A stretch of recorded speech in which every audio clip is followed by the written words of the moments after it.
Hello and welcome to the first of 4 sessions of Hearts of Wulin. We're playing with the some of the new court mechanics, basically the idea of being able to do some of these wuxia stories that have kind of the court as a background. Uh, Let me talk a little bit about what that means. Hearts of Wulin, the game that we're playing, is a Powered by the Apocalypse game. It uses a good deal of that architecture.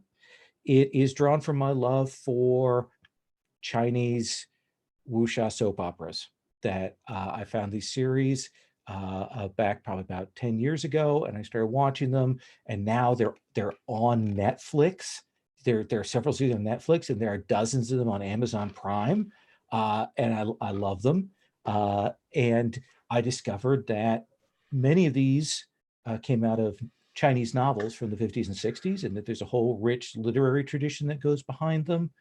There's a lot of the modern series are actually drawn from web novels and things. So it's a very exciting set of things. It is not a historic representation. It is not an accurate representation. It is my read and my appreciation for those dramas. So it's a couple of steps removed from its original sources. One of the reasons I wanted to do some courtly tools is because a lot of these dramas have a lot of politics to them. They have a setting where there's power, where there's forces moving, factions playing against one another. So I wanted to give people some tools to play that out. And a number of these dramas are actually more historical dramas than they are wuxia, but they still have wuxia elements because those elements have pervaded everything. So there's a lot of really exciting things out there that do that. So this is kind of an experiment to try out some of those tools to see how well those work. I want to mention, of course, that we are doing a game about another culture. This is an homage. I want us to be respectful. We're going to talk about, we'll have safety tools on the table for that. That means things like no accents. It's okay to do voices, but be careful, no accents, anything like that, and just kind of keep those cultural considerations in mind. Now, who am I? My name is Lowell. My pronouns are he, him, and I'm the Gauntlet community manager. And this game is part of the Gauntlet Hangouts. The Gauntlet is an online gaming community, gaming club that has a number of podcasts associated with it, has a Patreon that supports that, and we have forums and all those kinds of things. We have a calendar app. It's very exciting. And you can find out about that at gauntlet-rpg.com. Also, if you're watching this and you're like, I wonder if there are other videos. Yes, there are hundreds of other videos on my channel and on channel of other Gauntlet people for tons and tons of games. So take a look around for that. So I'm going to go through the cats, essentially concept, approach, tone, and then safety is how I read that for the game that we're going to be playing today. After that, we're going to roll into talking about character creation in our spreadsheet here, just to give you a sense of what we're doing. Take a break at the midpoint, and hopefully we'll be done with character creation by that point. So our story here is of our Wulin wuxia heroes, but with a courtly backdrop. That there is some kind of ruler, there is some kind of place where power is located, and there are people that are vying and playing with that power. And our characters, though they may be Wulin heroes, are also involved with that. That they have a purpose, that they may belong to a faction, they may have some things that are driving them along with that. Now, my general touchstone for these kinds of things is the movie Crouching Tiger, Hidden Dragon, which was an homage to wuxia stories and is about people who are in love and they can't express that love. They're heroes. They talk obliquely about things. That's the tone. That's the kind of thing we're going for here. People may have strong passions, but they can't express them. They're held back by that duty, and their own sense of obligation keeps them from expressing those things. And that's all going to be wound up in entanglements that we're going to see on our character today. But the more courtly touchstones for films or TV series that you might consider is Curse of the Golden Flower, which is by the person who did House of Flying Daggers. Curse of Golden Flower is not a very good movie, but it is beautiful, and there's a lot of very cool things going on in it. The Banquet, which is also known as Legend of the Black Scorpion, is a Hamlet retelling with a wuxia backdrop, and it's very cool. And if you're looking for a series, I recommend Princess Agents, which is a cool thing about a court and super spy wuxia women and stuff. So it's all very cool. So that's our concept. Our approach is that we're going to be building our characters, and then everyone has a romantic entanglement, a general entanglement, and an agenda. And that is going to drive our story. Those pieces and those connections are going to drive. We'll see how those roll out. We'll play off of that material that you give us when we create those, and that should give us guide us on our story. Our tone is heroic. There's villains in the establishment that want bad things, but what we are generally good people trying to do better, but probably caught in our own web of duty and obligation. All of you are assumed to be comrades in some way. You might not be from the same faction, but you have connections with one another. While your agendas may not always align, you're trying to find ways to make your own sense of friendship and obligation to one another fit with those agendas. Maybe you work with them. Maybe you have to do some things against them. This is not a PvP game per se. We have a mechanic for PvP in there if it comes to that, and that has happened every once in a while in a game. And it's a mechanic without dice. It's a way to kind of negotiate and resolve how those things go on. But generally, you are the heroes. You're the protagonists of our particular story. Now, with all of that in mind, especially PvP as a consideration, we have a number of safety tools that we're going to be using to help us get through things. The first of these is lines and veils. And you will find on the Character Keeper, there is a tab with lines and veils on there, and it has a checklist. Lines, again, being anything that is a hard, I don't want to see this at the table. This is not something I want to see. It's not something I want to have appear on the table. Mark that there. Veils are anything that if it happens at the table, you'd rather us fade to black, like sexual content or torture or anything like that. Fade to black on those things. As we're going through the character creation process, go through and mark lines and veils as you see fit. And I'll check in on that list before we actually get to playing, and we'll go through what all is involved with that. To supplement that element, we are also using the X card. The X card is a reactive tool at the table. If we hit things that maybe the lines or veils didn't cover, or if we find that somebody is being problematic or language is objectionable, or even if we find that something has gone wildly off tone. Those are the times to do the X card. Feel free to verbally say, I'd like to X card that. Feel free to do the gesture, send a note. We will stop. We'll edit past the problematic material and continue on. No questions asked except for maybe where we need to cut. That might be the only thing we would ask. But that should be a tool that should be out there for you if you're feeling squicky about something.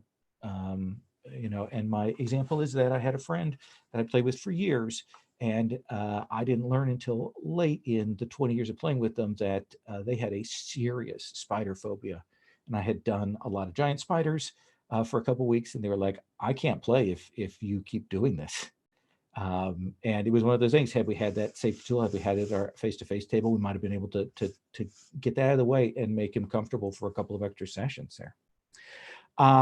We also have our open door policy. If at any point you need to get up, walk away, either because something's bugging you at the table or something's happening elsewhere, that's fine. Just turn your camera off and move away. Maybe let us know that you're stepping away.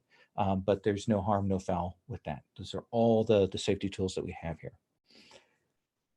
All right. I'm going to take a breath here. Maybe even have a slug of this delicious Coke Zero. So this is a Powered by the Apocalypse game. I am guessing that all of you have played PbtA before. Richard, you have. Dell, I assume, as well? Yes. Okay, yeah.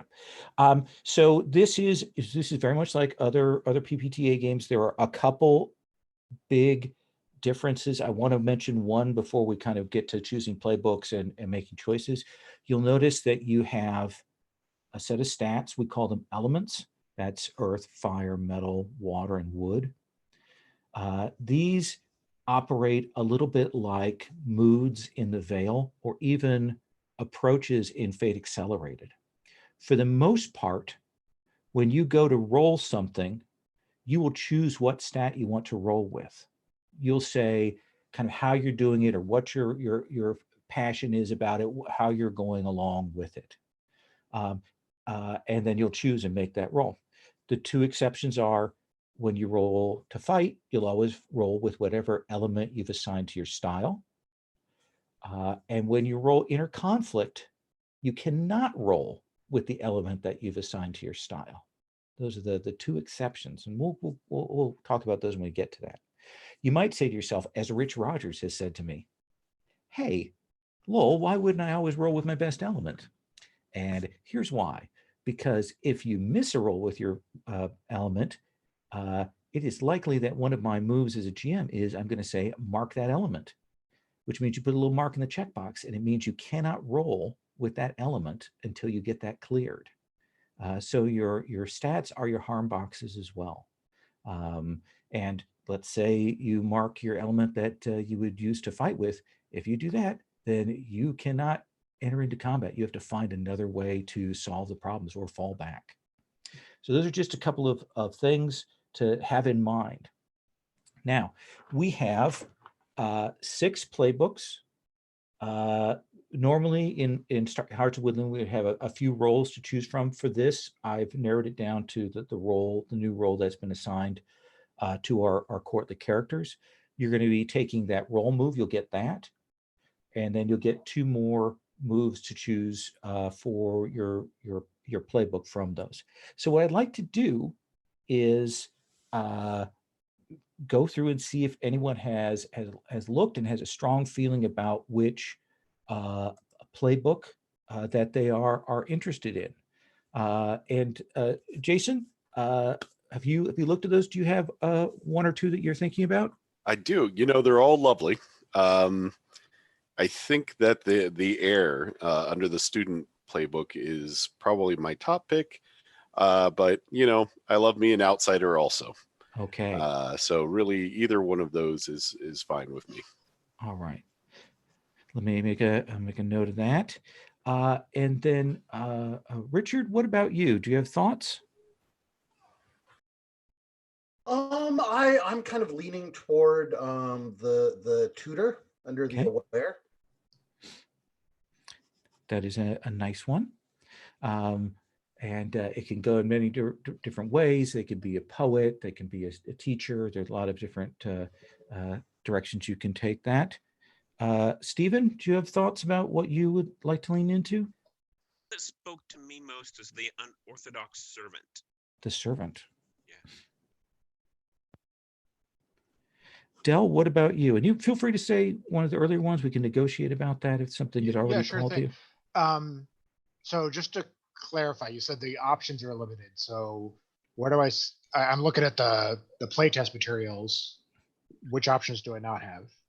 Oh, on the what we have is we have the tutor, the princeling, the advisor, the foreigner, the heir, and so on. This is in the online character keeper.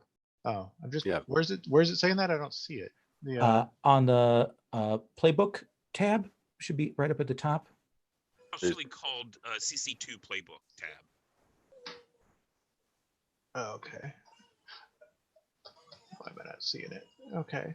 The sorry guys. That's okay. Yeah, it's right below where it says aware. It'll say pick one, and then we've got the in row 3. It says the 3 of those.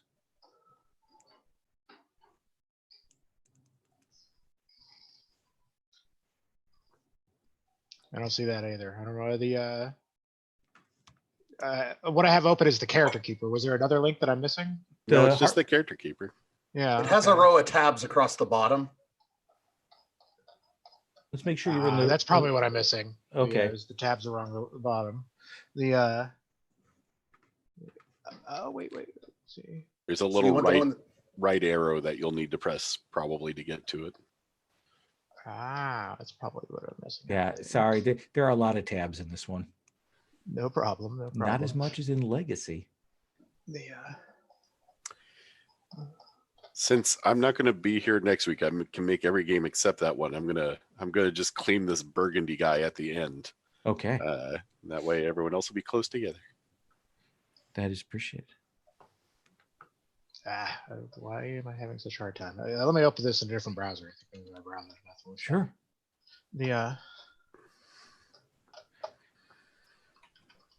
If you want, I can drag that tab forward so it's closer to next to the character thing.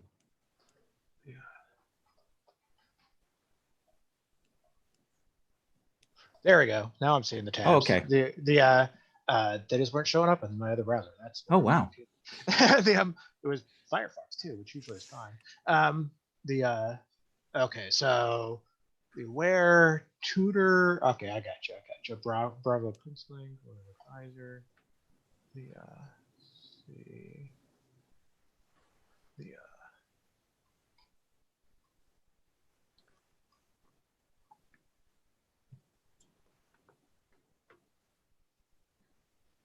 I sort of like the idea of the.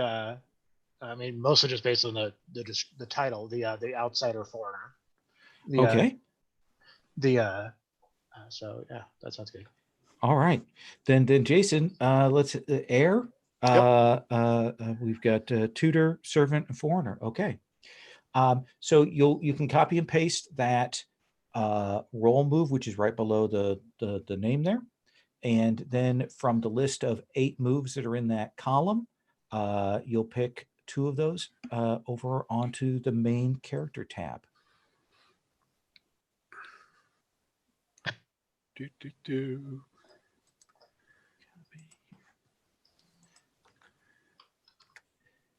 Copy paste. Yeah. Advantages over physical games. Yeah. So the other things you'll need to choose, you'll need to come up with a name, and you want to describe their look, and you'll assign your stat numbers to those 5 stats. All of you are trained Wulin warriors, trained in the martial arts. You know how to do these things. Each of you will have a style.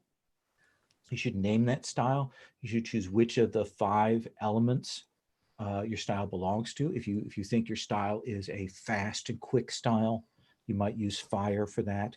If you think it's about pausing and thinking and being careful, might choose wood for that style. And then you'll choose a weapon. If you fight with a saber, if you fight with a spear, if you fight with thrown things or unusual weapons, daggers or hairpins or whatnot, you'll choose the weapons there, and you'll come up with that. So I'm going to let you work through it. If you have any questions, some of the stuff on the CC1 Basics tab, 1 through 4 of that is what we're doing. So I'm going to let people get to work, and I'm going to sit here awkwardly. If anyone has questions, just ask.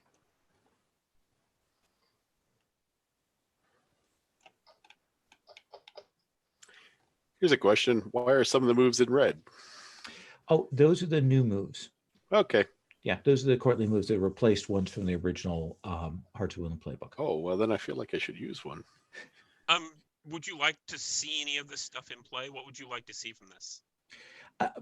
Yeah, so it's a good point. So mostly I want to make sure that this doesn't crash and burn based on the big moves and things like that. So whatever you want to do. I also am doing this to get a sense of what the play feel is like if I have to talk to people and to kind of explain how things work. So it's not like a hard play test, more of a kind of a game feel play test than anything.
If anyone wants inspiration for names, I do have on the very last tab, Entanglements and Names has some example names.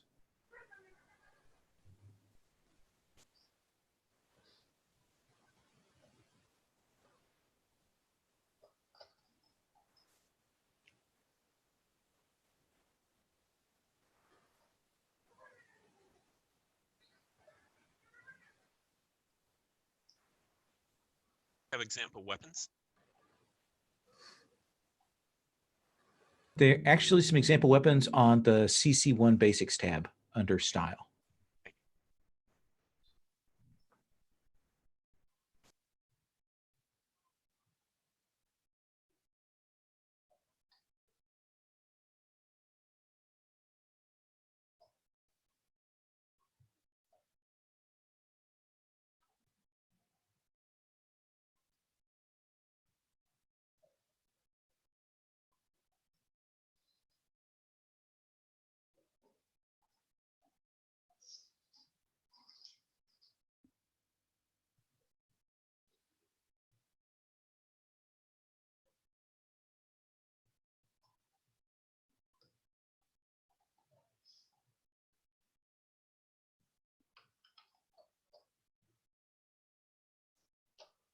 Need help? Sure. I'm gonna step away for like 2 minutes.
Lowell, did you mention, do your stats move and shift?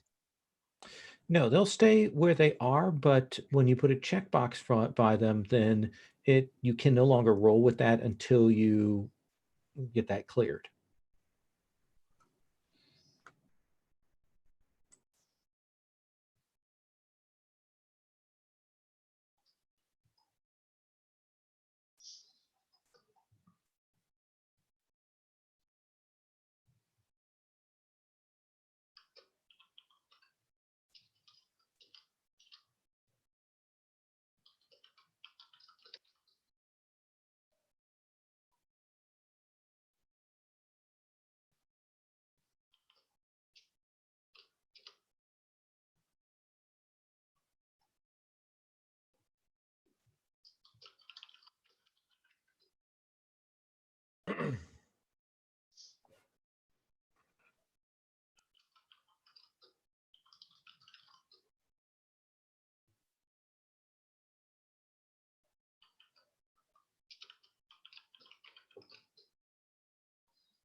I have another comment, Lowell.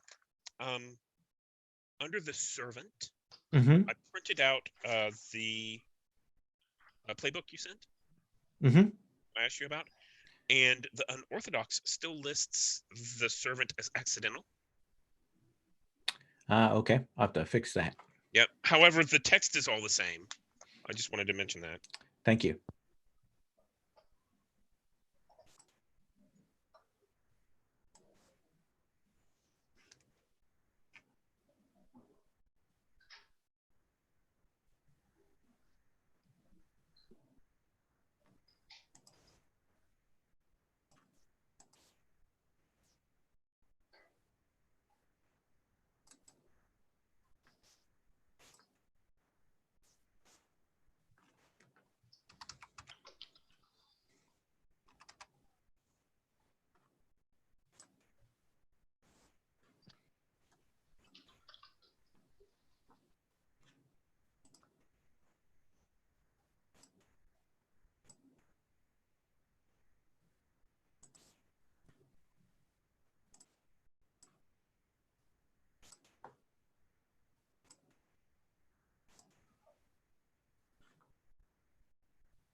give everybody a couple more minutes, and then I'm going to start kind of doing introductions and some open questions.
All right, Jason, I'm gonna start with you, and I'm gonna have you tell me about your character and the moves and things like that. I'll ask you some questions, and then I'm gonna have you make a couple of choices about our court after you do that. So tell me who you are. You're muted. Take a drink.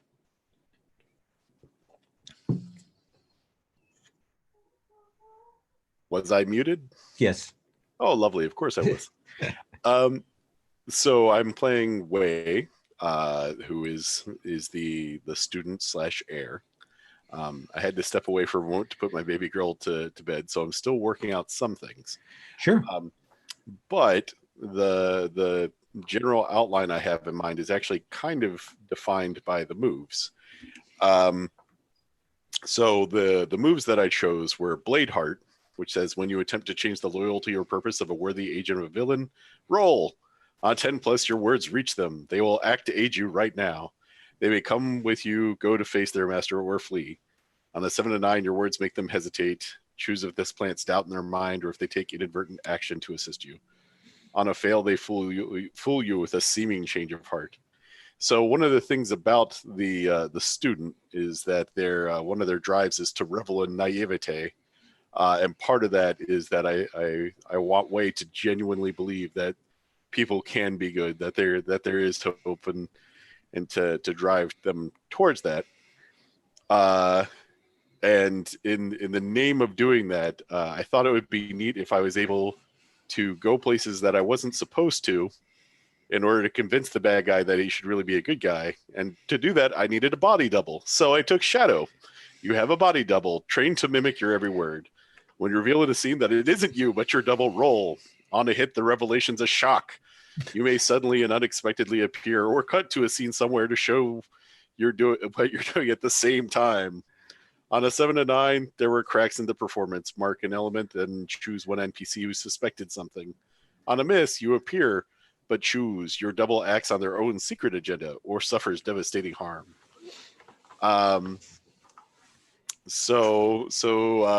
Also in keeping with that, the way I did the stats was not very balanced.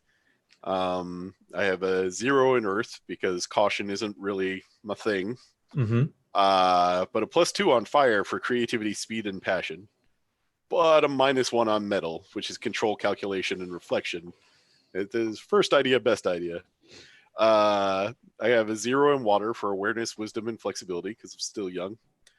And I took a +2 on Wood, which is patience, growth, and curiosity. And Wood is actually my element, because the whole point is this is a curious person who's still growing. He is actually quite patient because he knows eventually people will come around. His weapon is a weighted umbrella. Classic. I love me a weighted umbrella, and I chose the style as the 8 Steps of the Ghost, with kind of the idea that it's almost Mary Poppins like, with him doing kind of a wire fu leaping and using the umbrella to give him a little feather fall. So the ghost thing is distinctly aerial. Let me ask you about this body double. Is Yep. this a recent thing? Is this someone who has grown up in parallel beside you? Is it they found somebody who looked like you, or did they do something to make somebody look like you? What do you imagine that is? Well, I think this is actually someone who has been a servant in the household the entire time, and like we're good friends actually, because I don't think other people know about the body double, at least not yet. Oh, so this is something you and they have worked out? Yep. Oh, okay. Uh, So you're neither of your parents know? Okay. Yep. And arbitrarily, let's have fun with it and make the body double in fact female. Oh, has to So- disguise themselves? Yeah. Because that'll be fun. Excellent. And certainly there are, if you look at the Pinterest board, I have a wuxia pictures, you'll find other pictures you're like, man, Or I'm not do you sure. have a link for that somewhere? I missed Oh, I will pull that up. And of course, one of the things being in the wuxia thing, all that a woman has to do is dress in men's clothing, and they will be completely believed to be a man, it. regardless. It is a fundamental part of the genre there. Let me ask you then, this style that you learned, do you think you were trained in that style, or did you kind of pick it up on your own, or did you have a secret master? What do you imagine? I was wondering about where the tutor was going to go, but they would be a different style anyway. I think it was actually my servant's father was my secret master on it. Ooh. And it's part of how I sneak out of wherever the keep where I am, is because I am much more light-footed than I appear to be. Excellent. I'm going to have you now tell me. We're going to. I have a tab right next to characters called Our Court. Go over to that one. Is the ruler, since you're the heir, is the ruler your mother, your father, your uncle? What do your aunt? What do you think? All right, so it's always going to be a hereditary ruler on this, right? Well, I put it as hereditary ruler, just makes things simple. I'm going to Sure, have you that make works. a couple of choices after that, though. I like it if it's my aunt. Aunt, okay. Yep. We'll get a name for her in a bit. I got some drop down choices there. What is their demeanor?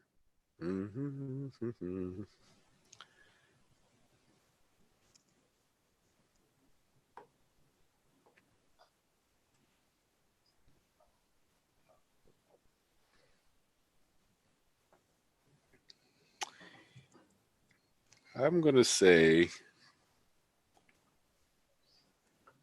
I'm debating between meddling and cultured. Ooh. I'm going to say meddling. I think Okay. that they want to be involved in everything. A little bit of control issues. And where does their greatest power come from?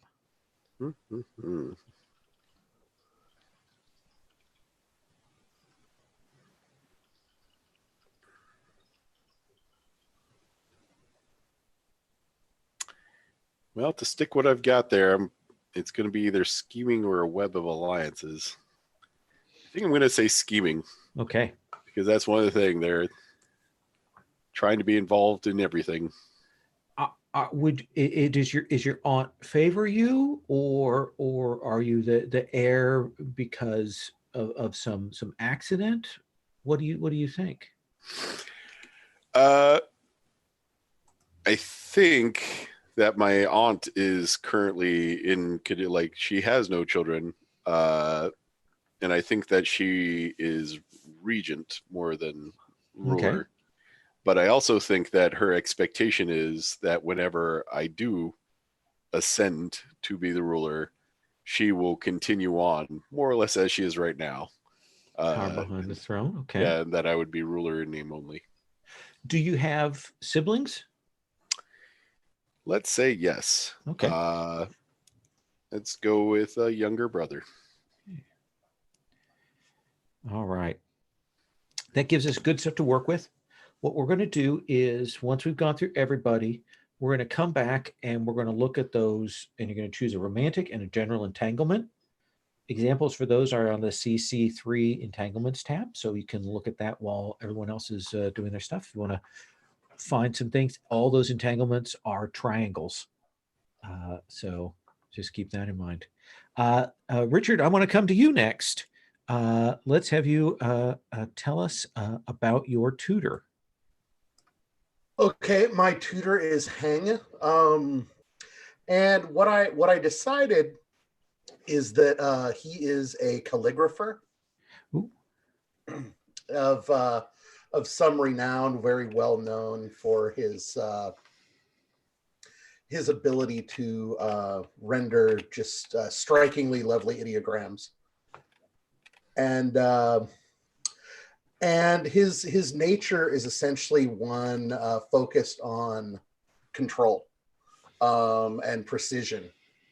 And his kind of style is modeled around this idea of seeking this perfected ideogram. Ooh, nice. And so his weapons of choice are scroll, brush, and stone. And he, as a point of pride, he dresses in very, very white robes to show the degree that he can control his craft, that a drop of ink never spills on his robes. And yeah, he's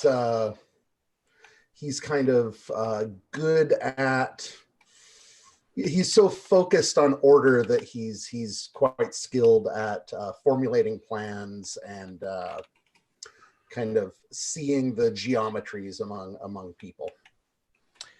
Do you imagine that your skill was maybe found in a village, you were trained and kind of came up through the examination system? Or did you come from a scribal order? Or did you come from like a martial sect and just happened your skills lay in calligraphy? What do you think?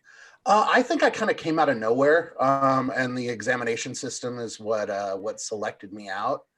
And there was a certain, and so I was initially kind of a fanatical adherent of the system, but I think I've been having doubts about that system as I'm being drawn more and more away from my seeking of perfection into worldly matters and being brought to teach people, who can barely hold a brush, how to do this beautiful art.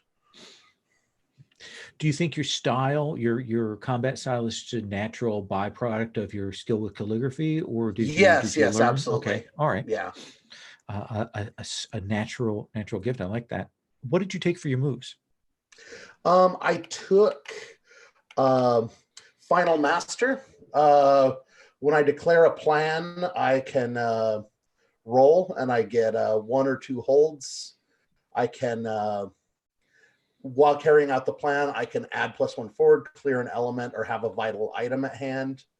On a miss, I hold 1, but the tables are turned. And beating the dragon robe, which allows me to direct people's anger, grievances, or fanaticism toward my desired aims. And I think this is through the construction of banners. And okay. I like that. Yeah. Indirect.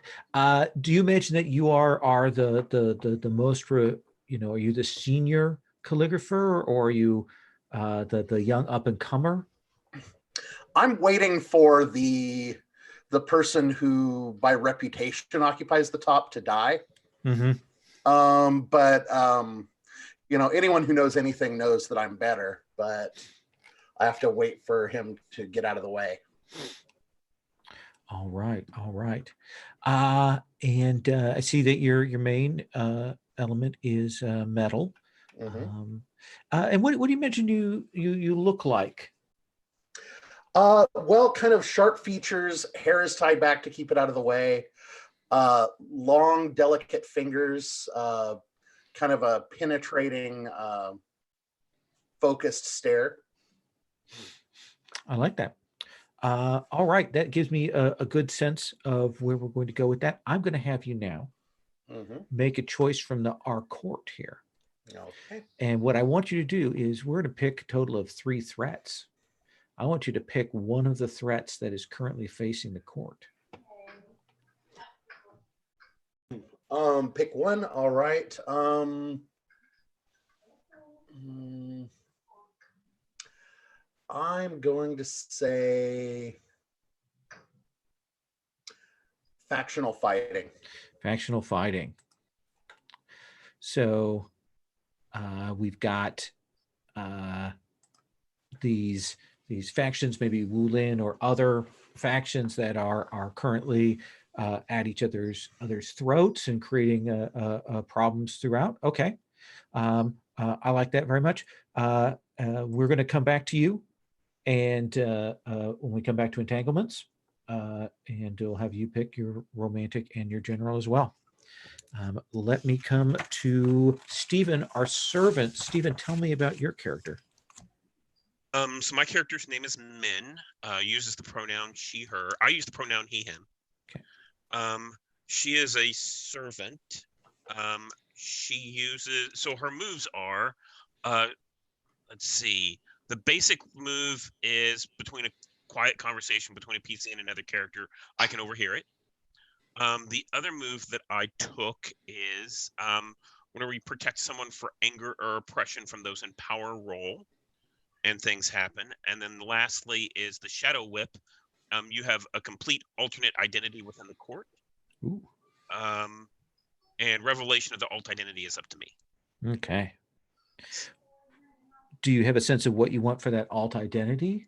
I do. I was actually looking through some of your Pinterest board, which is fantastic. And so I think Min is a quiet servant. Let me go through some of the her. She has the I forget what style name is. Oh, yeah. Crypt of the Enforcing Soul. And her element is water, and her weapon of choice is chopsticks. Is there a name for the weaponized chopsticks?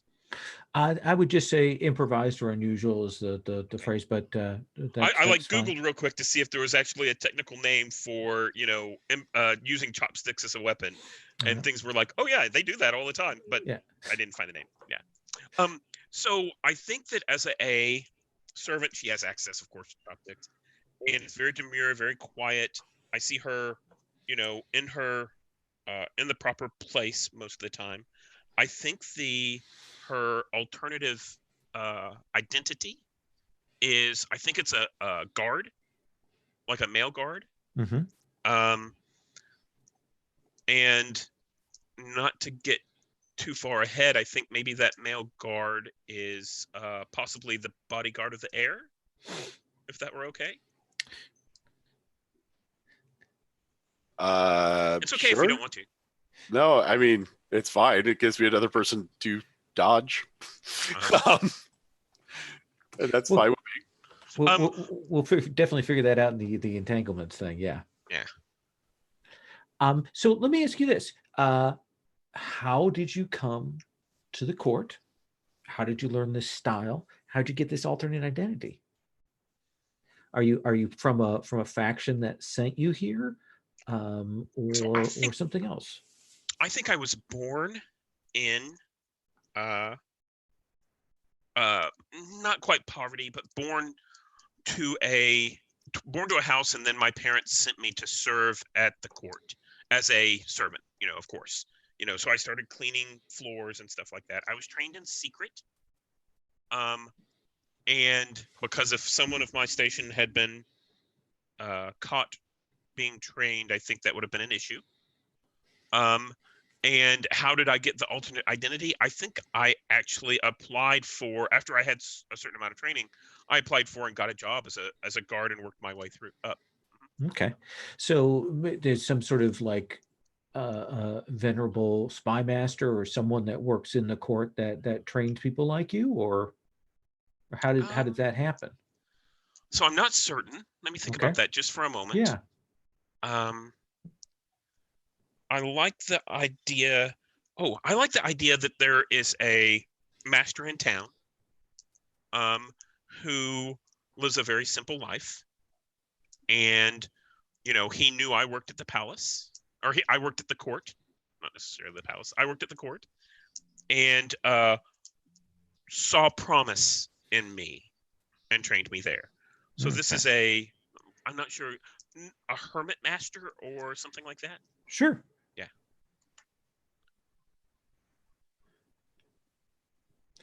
And what looks like your focus on water is on wisdom there. Yes. So that seems to make sense. And generally, what do you look like? How do you imagine yourself? Kind of a wiry build concealed by modest servant's robes, piercing eyes, and well-coiffed hair, probably with a couple of, chopsticks in the hair. Okay. In alternate identity, I'm still looking for a picture, trying to figure some of that Sure, out. sure, But I absolutely. picture a guard. Okay. Yeah. Excellent. I would like you to choose a second threat that is facing the court there on our court tab.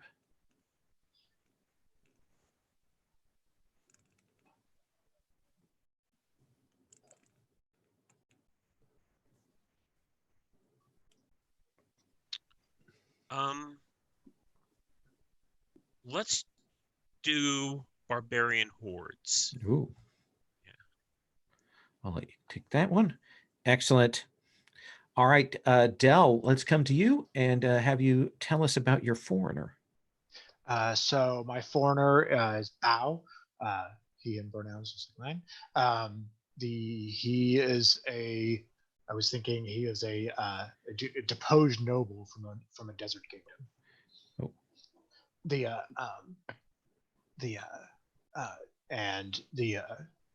He was largely accepted to the court as a curiosity. He is interesting and strange. And entertaining in his way. As far as stats, he has +2 in fire and water. And -1 in wood, so he's not a patient man. He also does 0 in earth and metal, so neither is he controlled or cautious. He's sort of a bull at a china shop.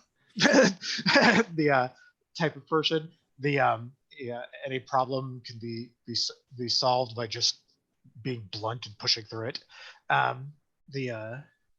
His moves are the move he gets from his role is he can use his strangeness to disrupt a social event, to knock it on its ear.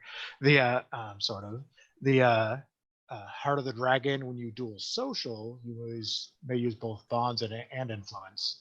And when you play the game of court, you may use bonds spent instead of influence to roll with. And then he has have sword will travel, just because I thought this was a funny one. Once per session, you may announce your presence in the perfect place to help someone. Yeah, you just pop up. You're just there. I just thought that was sort of hilarious sounding. For the style, is there like a set list, or you just make it up? There's a list under the CC1 basics, but basically anything that you can imagine as a martial weapon that you've seen in one of these kinds of movies is fair game. Okay, no, yeah. So yeah, I named mine Spirit of the Sun, and I mean it's sort of a to fit his personality. It's the sun beats down on you from a desert perspective. The sun just beats down on you relentlessly, and eventually will wear you down and kill you. Or break through. There is no hiding from him. His style element is fire.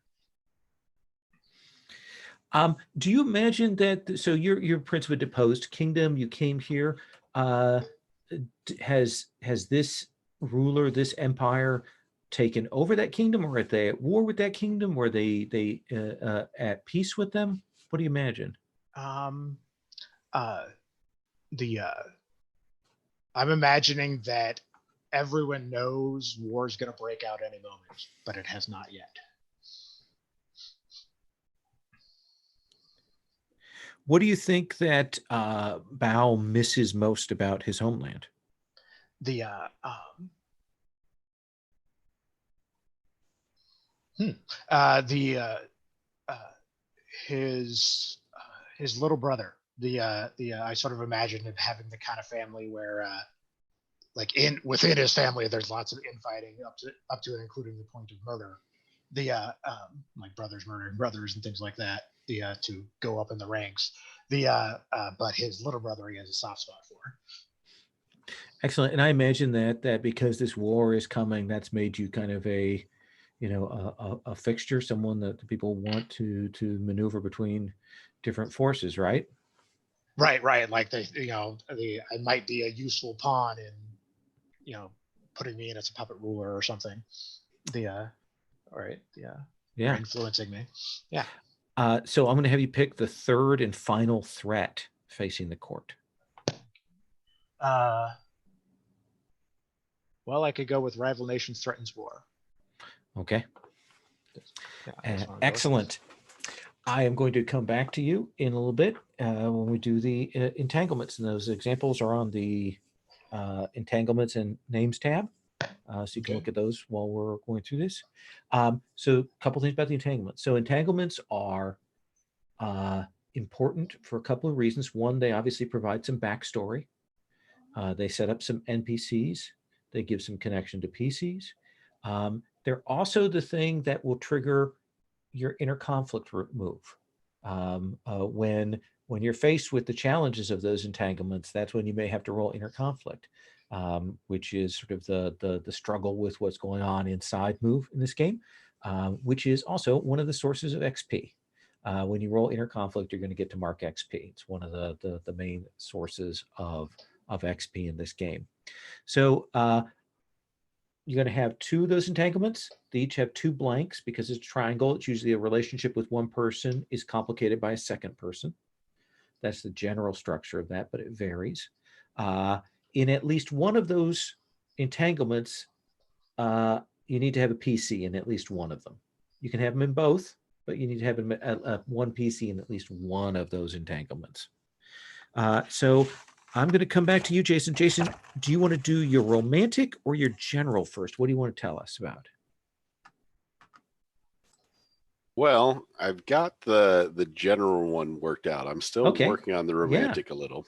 Then tell us about your general one. So to back up just a little, because now I've had time to write a story. Now my story says Wei's mother was assassinated and his aunt Yu took over as regent. He's growing close to the time in which he is to assume rulership and has decided he needs to see more of the world than she and the guards wish. His younger brother Huo suspects, and his best friend and servant Wen is actively helping. Bum, bum, bum. And that matters because it puts those names in play. Yeah. And specifically, I love my naive sibling Huo, but I fear that his admiration for Bao is dangerous. Because there's this exotic, lusty, takes no crap from anyone barbarian prince who comes in. Yeah, this is how you be a ruler. And your brother's like, yeah, that's where it's at. And I'm like, you are going to get yourself killed. So. All right. Does that work for you, Del? Yeah. No, that's awesome. Okay. Yeah, I want to check in. Awesome. He's just too cool. Yes. And we'll come back to you to get your romantic. We're going to go through and have everybody do one and then come back and do that. So Richard, let me come to you. Do you want to do your romantic or your general first? I'm thinking I have an idea for the general. I'm kind of still working on the romantic. So what I am thinking is that the person that I've been brought here to teach, and that could be the prince, but keep trying to invest them in their studies, but someone is continually drawing them away.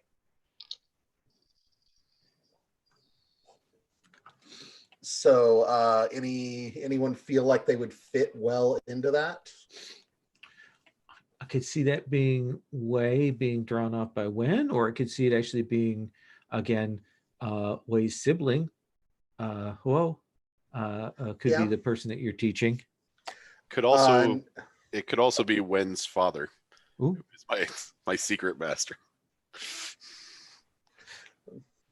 Okay. Well, so wait. So right now we have.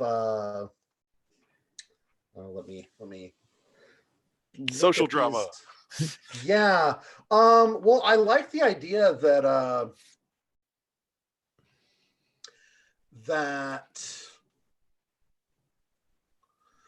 who is it that's being kind of drawn in with yeah, I think maybe I have been brought in to teach Huo. That kind of duplicates the same dynamic. I'd rather not do that. I was just realizing that. Hang on. Let's see. Who? Jason, you said you had your father is the secret master? No, it's my servant's father, so it's a lower Your class servant's father. person.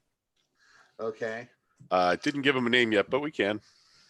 Well, I don't know that. I mean, like the idea of my character is that, like, I'm a parasite on the upper class, and you know, I imagine I don't come cheaply. Yeah. So this would be someone that maybe the ruler wants to be educated. I think actually what you're saying is I think Wei would be perfect for it. And while he's supposed to be training with you, and that's a real plum position, training the heir. Okay, yeah. But this servant person keeps interrupting and drawing them off, and you're like, yeah. Does that work? Yeah, that totally works. Jason, what do you want to call this person? Of this father. Oh, you mean Wen's father? Wen's father. Okay. So I thought you were talking about Wen for a second. Nope. All right. Well, let's make him elder or something. I like Zun. Okay. Elder Zun. Excellent. All right, Richard, we'll come back to you and get your romantic entanglement in just a moment. Stephen, which would you like to do first? I'm going to do my romantic entanglement. What? First. Okay. Yeah. Let's hear it. Okay. I am the only female. So, here's what I think, and I want to get permission. Sure. I think Wei is far above me in social status, and his aunt would be furious if they even suspect a connection. Are you okay with that? I'm super okay with that. Nice. I might honestly I have that same thing. Only says far beneath me in social status, but I fear and I might honestly just mirror it. Have you named your aunt? Yeah, she is. Let's see here. I think I put it in my story. Aunt Yu. Yeah. Aunt Yu. Thank you. So the Regent Yu. Excellent. And of course, then I love it because of course you both have double identities on top of that, which is excellent. We'll come back and get your general in a second, Stephen. Del, which would you like to do, your romantic or your general? Let's do my romantic. Okay.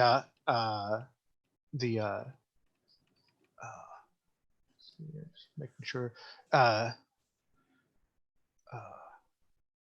was going to say my friend Min, and this is obviously person has changed or after I let slip about my time with her sister. Is that okay? Can I add that? Stephen? Yeah, that's fine with me. You're saying that I have changed my manner towards you after you let slip about your time with my sister, right? Correct. Okay, good. Yeah, I got that. Let's name her real quick. Yeah. How about her name is Jin, A-I-N.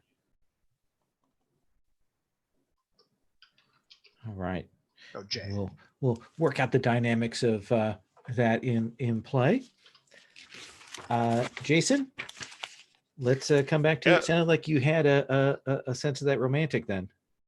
Yeah, no, I just went ahead and mirrored what Steven did. I do want to mention, because I noticed it, the third of the air romantic things, if I correct it, I don't know if it'll be anywhere. It says, I helped blank gain their position, but they have since become overly close with blank, who is desire. Ooh, It's a lovely metaphor to say someone is desire, but I think you mean I desire. That is absolutely correct. All right. So, and I don't know if that is in another text you need to correct. Yeah, so, I will I'm going to highlight that actually. So I come back to that. Yeah, I just changed it on this. I don't have to. Yep. But yeah. Okay. Yeah, that works. So we got that mirroring secret there. hookups with the Let's come to Richard. Let's get your romantic. All right. I am thinking that essentially I have an unrequited love with the wife of my rival, the person who's considered to be the top calligrapher. I love it. You have to give us a couple of names. Yeah, I'm working on that. Hang I think on. that's perfect. Yeah. Okay. So, Jason, you're done with your entanglements. So I have one more thing I'd like you to do. Over on our court tab, you'll see that I've got some things for factions. Some of the factions are in favor, out of favor, or neutral. And you can see that there's a cross line of, are they upright or seen as questionable? I would like you to pick one of those 6 boxes and do the drop down to pick a person and their agenda. Okay? Okay. Okay.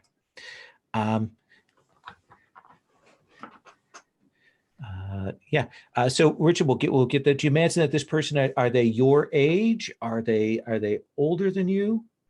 The love interest is my age. This is someone that, and she was married to someone much older. Okay. I like that. We'll have you get those names, and then okay. All right. I'm gonna say that's the love interest is Shun. Okay.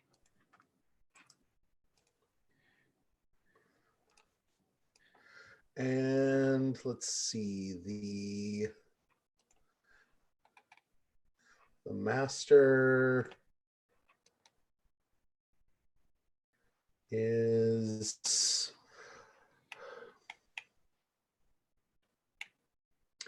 Yahweh. Okay. Okay. And then, as I just asked Jason to do, I'm going to have you go to the court tab and pick one of the other boxes there and select a person and their agenda. Stephen, we got your romantic down. What is your general? Zihao has given me private secret training, but blank would be enraged if they learn of it. Ooh. Could we say that this was Bao? Dao? Sure. Awesome. Why do you think you would be enraged? The because Jihao is an enemy of mine in the court. Ah, okay.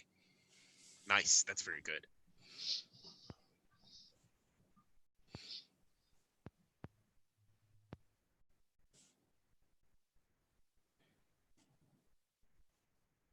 And one of the things I'll do, as you can already see, the mapping of this is kind of crazy, is we'll get some mapping out on this so we can see what the various names and relationships are. We'll get pictures. I'll have those up eventually. And then Stephen, as I asked Jason and Richard to do, I'm going to have you go to the court tab and select a person and an agenda. So Del, we've got your romantic. What is your general? Does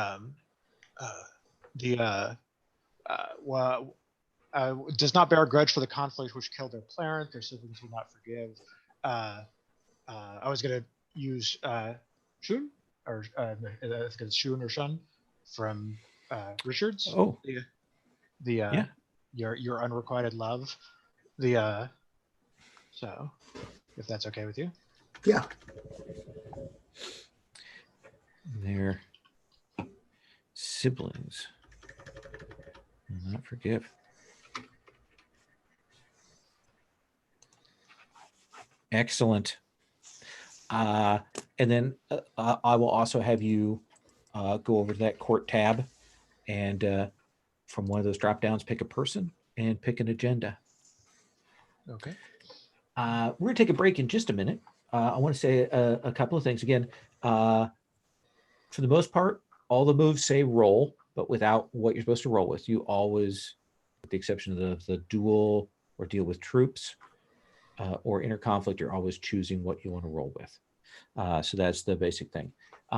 When you miss, you don't automatically mark that element, I'll say, but it will often happen, like a lot of the time. Because that will put pressure on you. The way that you clear elements are narrating a scene of your recovery between scenes.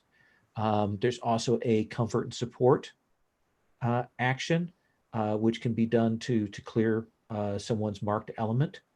Comfort and support is also the way that you help somebody in combat, and that or another action that can be done before or after the action.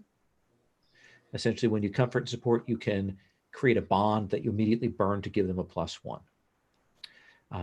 Bonds are a resource everybody's going to have.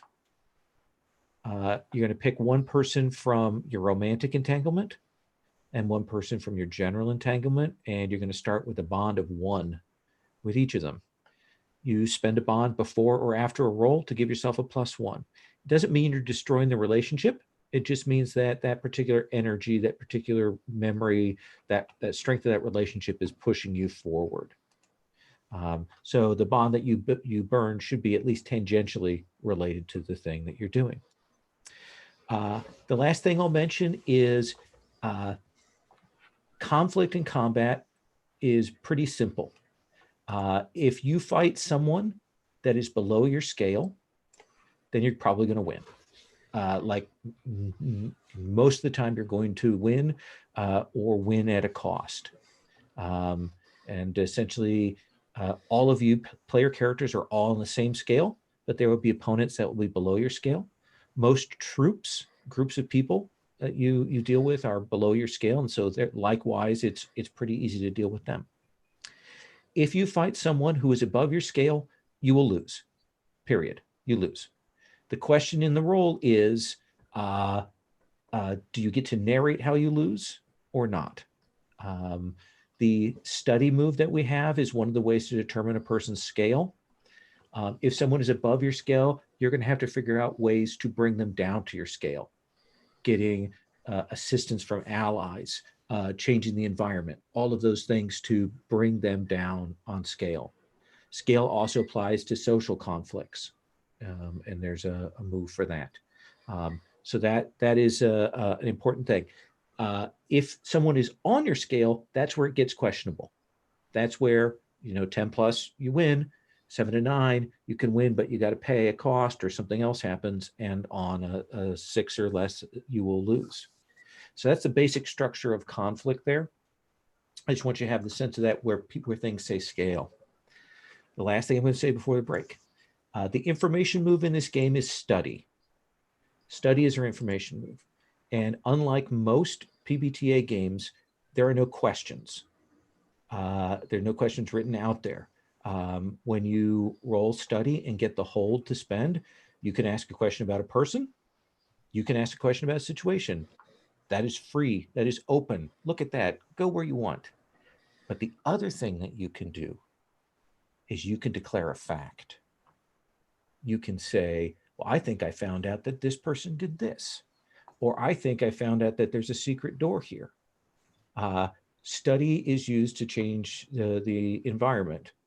It's used to change up the situation. It's used to change the direction. We had one of the first games we had, Frazier was watching his sister, and he couldn't tell why his sister was sneaking around. And he rolled study, and then he declared, I think my sister's a secret assassin who's been trained by this other order. And I'm like, okay, that's what we're going with now. So study is out there for asking questions, for making declarations, and for finding out people's scale. So it's about 8 till 9:30 Eastern time. Let's take about an 8-minute break, and we will come back at 9:30, and we will roll into some scenes.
Oh, hi.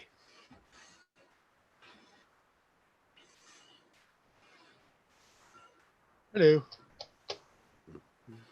All right.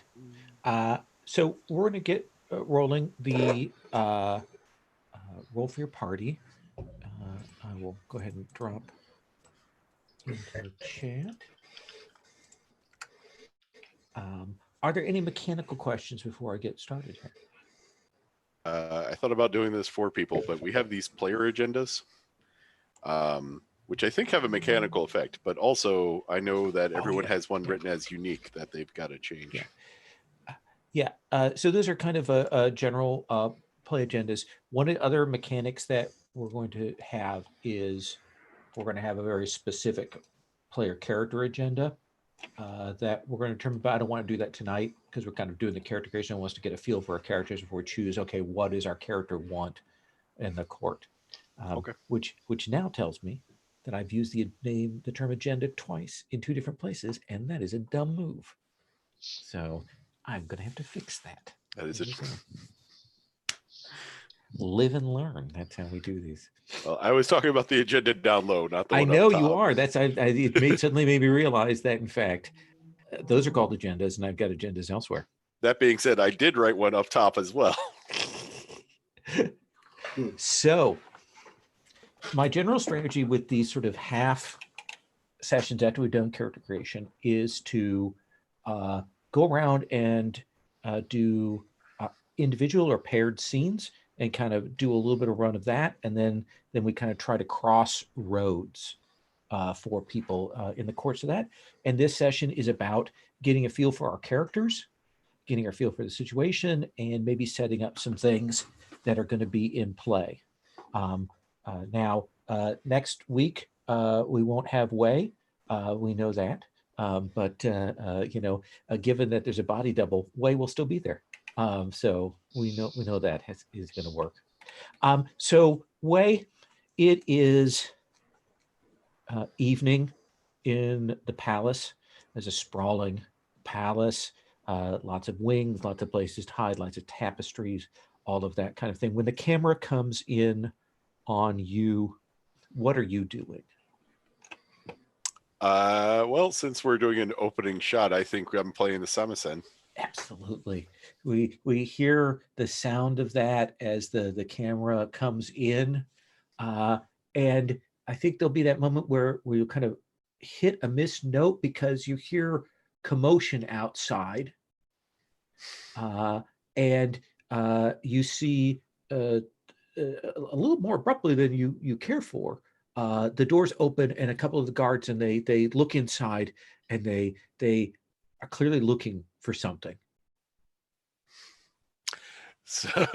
So this arouses Wei's natural curiosity, and so he'll back away from the samisen, which wasn't that interesting anyway. It's like, are you looking for someone? Oh, young master. And you can see they're like, they kind of don't want to say it, but they have you seen a stranger in the palace? Maybe 2 strangers. We have visitors. No, young master. We will be stationing someone outside your door.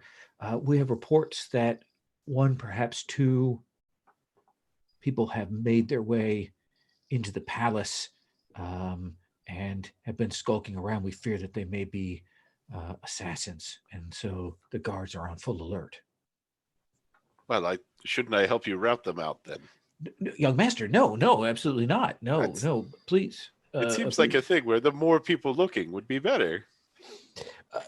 And you can see they're like panicked because the thought of you going out and helping with this. Do you want to try and push on them to let you go, or do you want to have them keep you in here? What do you want to do? I think it being Wei, I think he's going, I'll lead the way. Okay. He's just going for it. Let's have you hearts and minds to see whether they will kind of try and stick with the orders that they've probably been given to keep you safe here. Fair enough. What would you like to roll that with?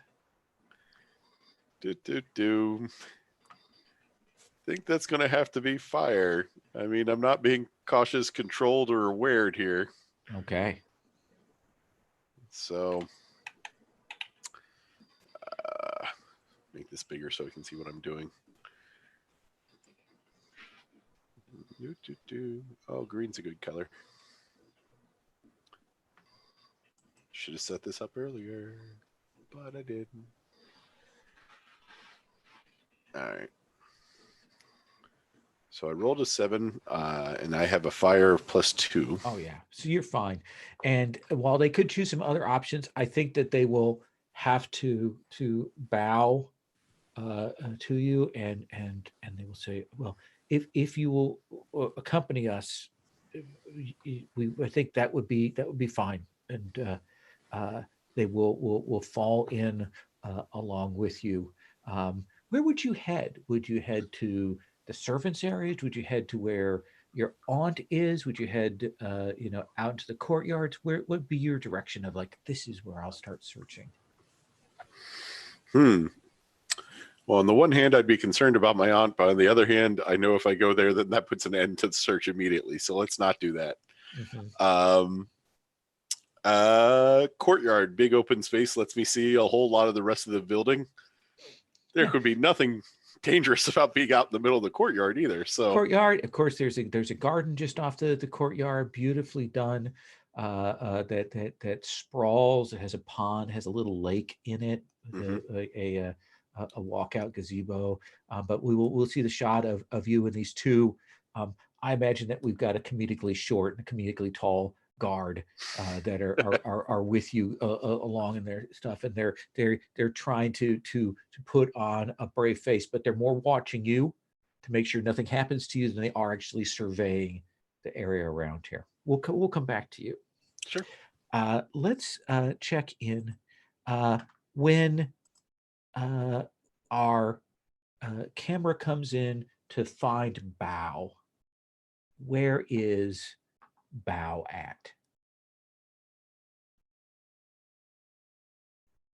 You muted. Sorry, yeah, I was on mute. Apologies. Bao is he is gorging himself in a food hall, or maybe even the kitchen. The kitchen. He stormed into the kitchen and just started taking food.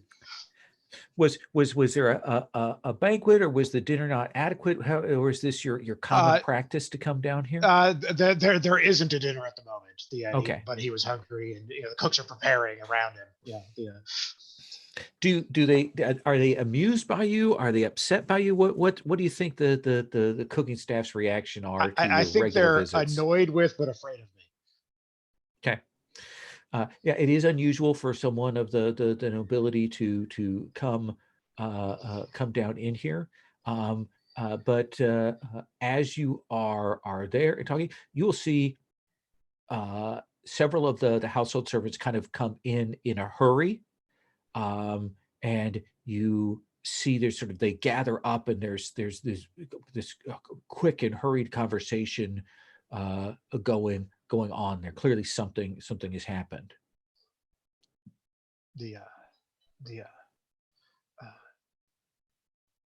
So they just come in and they're looking around, and they come in, they gather, like some of the cooking staff there, and they kind of gather into a group, and they're, I can't believe it. That's going on over there.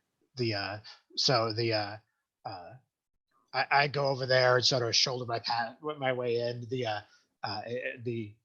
and act like I was in the conversation the whole time, like listening it on and looking from face to face.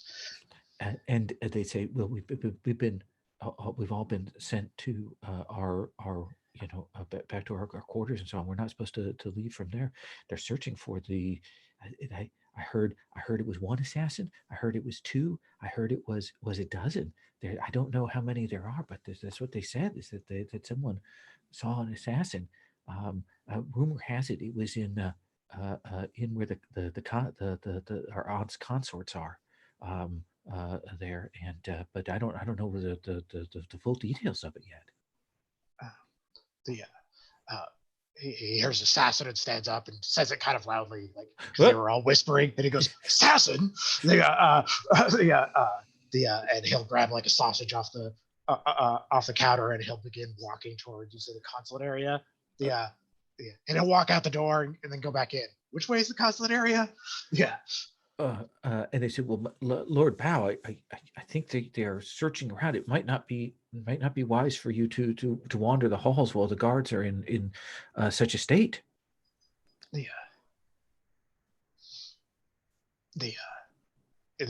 gets he sort of just dismisses it and walks off. Yeah. Absolutely. And they will direct you to where the Empress Regent's consorts spend their days, over to that wing of the palace, and you can head over that direction. Okay. We'll cut away from you. Where is Hang right now?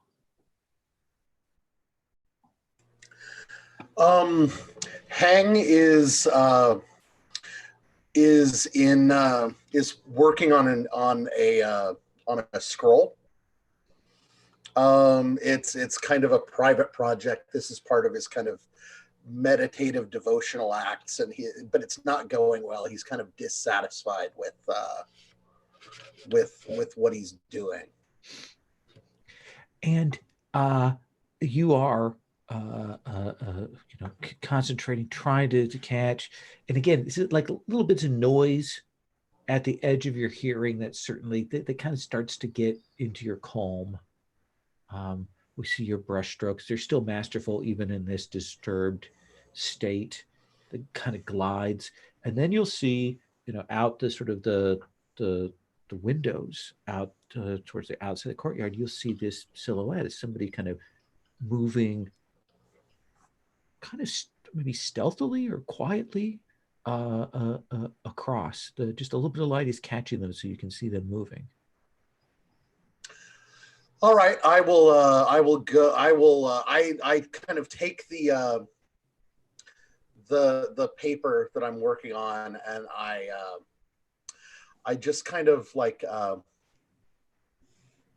let the candle at my side like ignite it, and it kind of burns out before it reaches the ground as I get up and walk to the window to investigate. Okay. Do you want to just step outside, or Yeah. Okay. Then I think that when you step outside, you will be startled to see, and she will be startled to see, you will see Lady Shun. Master Heng. Lady Shun. I did not expect to see you at this hour. Ah, yes. Well, I was out for a stroll. I was not aware that these were your quarters, Master Heng. Yes. I was simply meditating. Might I inquire after Master Yahui's good health? He is fine. Perhaps a little drowsy from his evening wine with his meal.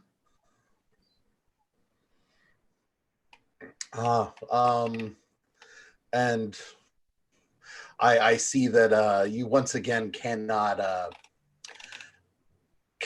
keep yourself from the allure of such a peaceful evening. I did not know that you watched me so carefully, Master Heng. I only watch you in memory. I need you to roll inner conflict right now. All right. And what do I add to that? You can roll any of your stats except for metal, because metal is your style element. So what do you think is appropriate for this kind of trying to keep your cool here? I'll say Earth. Okay. Then let's have you roll. Oh, that's 2. That is a 2. So So it's 3 total. yeah. So here's some of the good news. One is because you rolled inner conflict, you get to mark XP. The bad news is you're going to mark your Earth, so put a little check in the check box there. And I think that as you're kind of standing there somewhat embarrassed, you will hear this. Oh, what is this? What is going on here? And you will see Master Yahui stumbling along here, and he sees you and his wife standing there in the moonlight, and he looks quite upset. What is this, you villain? I assure you, there's no villainy afoot. And he moves up on you, and you can see that he's got his wine bottle with him, and he looks like he might be in the mood to cause a scene, which would not be good. And we'll come back to you in just a moment. Min, do we see you as Min, or do we see you as what is the name of your guard self? Jin. Jin. Zhen. Okay. So what do we see you? So I have a quick question. Yeah. Do you mark XP when you roll inner conflict and when you fail? Nope. Just you're going Just to when you only mark roll it when you roll it, you get a point. Okay. Yeah. So we it turns out Jin is the comically short guard that was with we. Okay. And I think whenever there was noise about assassins and the guards got sent out, Jin grabbed the comically large guard to come with him and go make sure that we was okay. We or Wei? Wei. That Wei was okay. So and now Wei has pushed himself into this, and he's putting himself in danger. I'm fine with that as long as I can keep my eyes on him. Okay. Because I figure if I can keep my eyes on him, he's safe. Then what are you doing? What do we see you doing as you kind of the camera is finally turned to kind of reveal your face, and now we see that it's you in disguise, and we realize we couldn't see the short person in the last scene, but now we realize. So Wei has led you out into this courtyard. What do you want to do? So I think that I keep eyes, one corner of my eye keeps flitting back to Wei, making sure that he's okay and that there's nothing around him. And the rest of the I direct the other guard, we're going to circle around this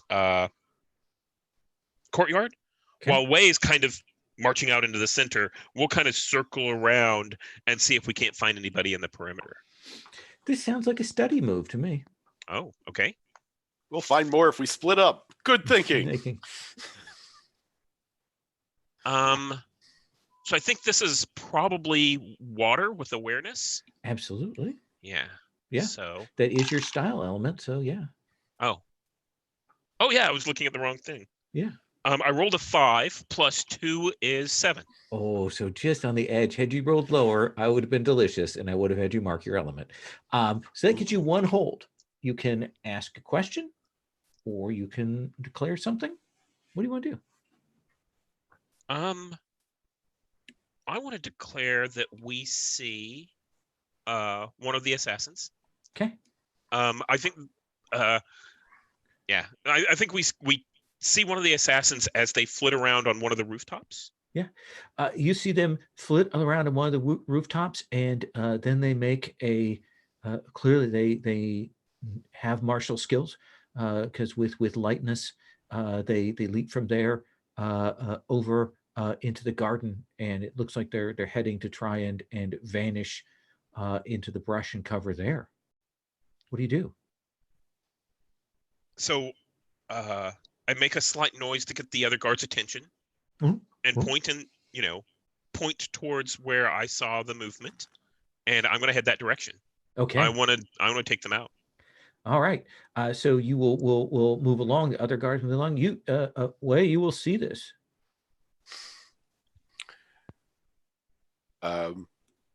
Okay, so we have just one assassin, right? That they're trying to catch between Just- them. Apparently, yeah.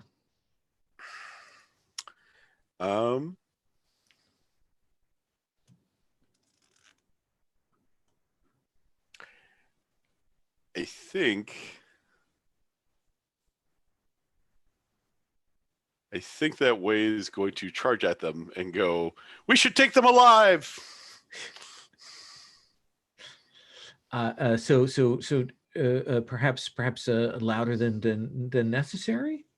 Absolutely louder than necessary. Okay. I need everyone to know we should take them alive. Absolutely. You will shout that out. Min, I would like you to roll overcome to kind of catch up with this now alerted person. We'll assume that Wei is in your wake. Okay. I'll roll that with fire. That would be speed. Sure. Speed and passion. I got an 8.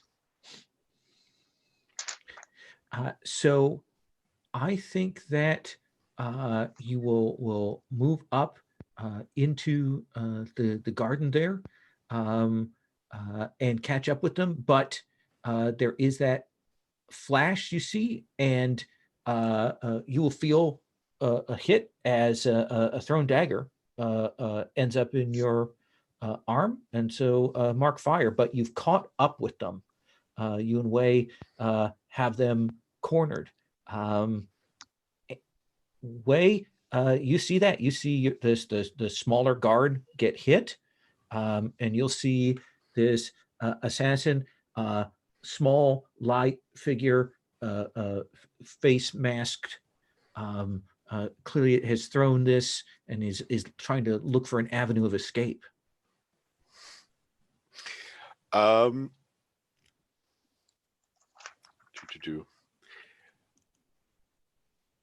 think that Wei is going to try and convince them to give up and go, "If you surrender now, I promise no harm will come to you." And I'm going to try and blade heart this.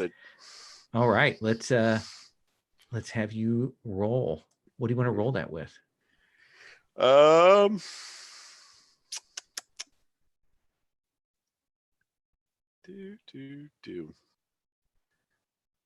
Okay, we may live on the edge on this. I don't have to roll with a 0, so why should I? True.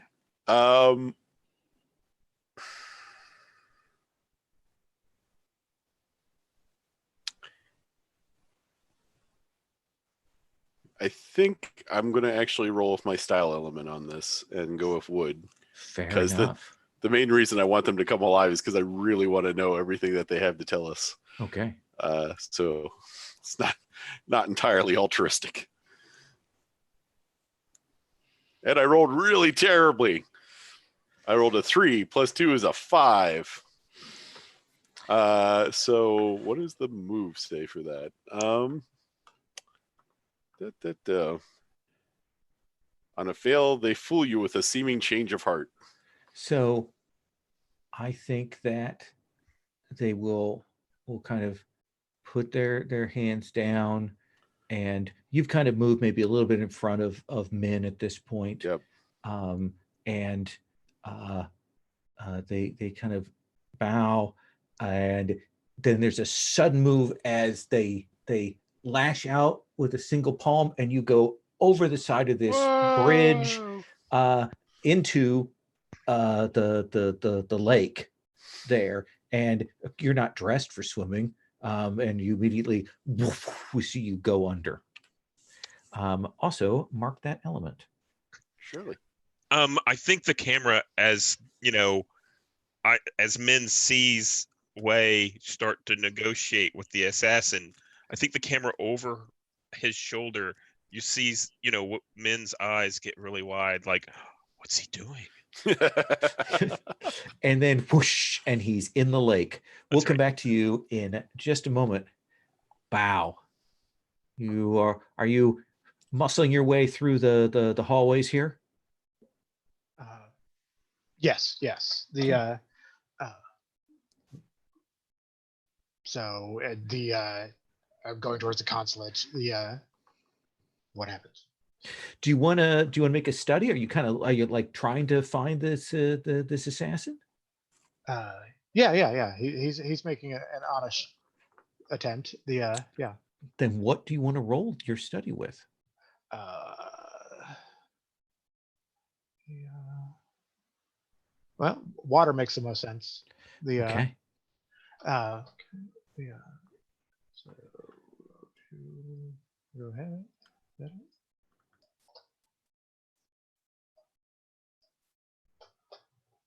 There it is. Sorry, I lost the tab. So 2d6.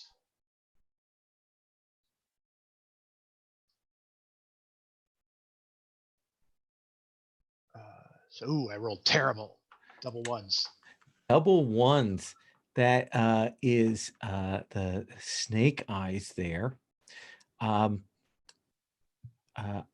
think that as you are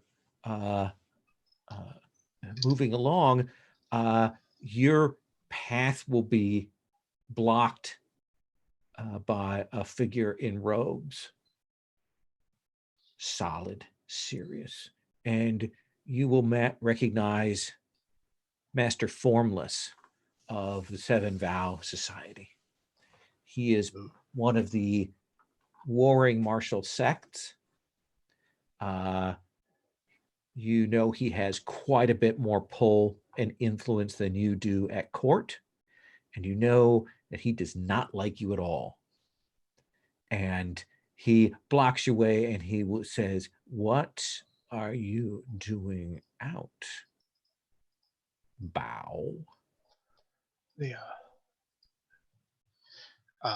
He'll look at him and he looks like he's about to yell at him for a second, and then sort of gains his composure, red faced. I am attempting to root out the intruders. What are you doing out? Well, I, as a native-born son, was doing my duty, but I would think someone such as you should look to your own concerns and return to your rooms. There might be some less charitable than I who would suspect you of being involved in such a thing if they saw you moving around and about. The red face gets even redder. This terrible accusation. You can tell he is trying to goad you. The charitable. Oof. And he'll spin on his heel. And he'll grab the guy that was guiding him here. Yeah. And he'll drag him along, and he'll make as if he's going back to his quarters. But as soon as he's out of sight, he'll wander some other direction just out of defiance. Yeah, certainly he's thrown you off your path, and now you know that he's out and about. He may be already going and telling the guards. It was very strange. Yeah. I saw that barbarian moving around in the hallways. How odd. Yeah, but you will make your way along. Do you still keep a hold of this poor kitchen staff person? No, he'll let him go around the same time that he's out of sight of. What was his name? Formless? Master Formless? Master Formless, yes. Okay. And he's headed back to his quarters, but he's intentionally taking the long way around. Okay. We'll come back to you in just a second. You will see Master Hang. You will see your senior Yahui has come up. He's clearly drunk.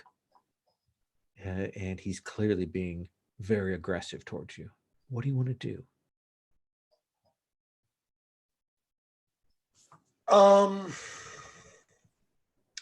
Well, as he's coming toward me, he's kind of looking to interpose himself between Shun and myself, and I have this reaction when he goes and he kind of puts his hand on her to move her away. I look at with disdain at the ink stains on his fingers, which just like exemplifies everything that I think is wrong with him and his technique. And it makes me, I have my brush in my hand, and my hand just kind of darts out and like diverts his hand as it goes toward her, and like kind of like loops his arm up as I try to like use his own energy to knock him to the ground.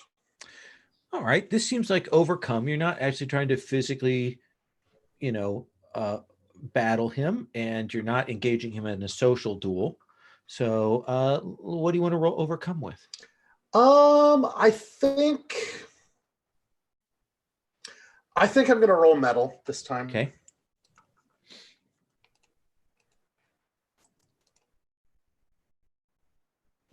You're kidding me. I rolled snake eyes again.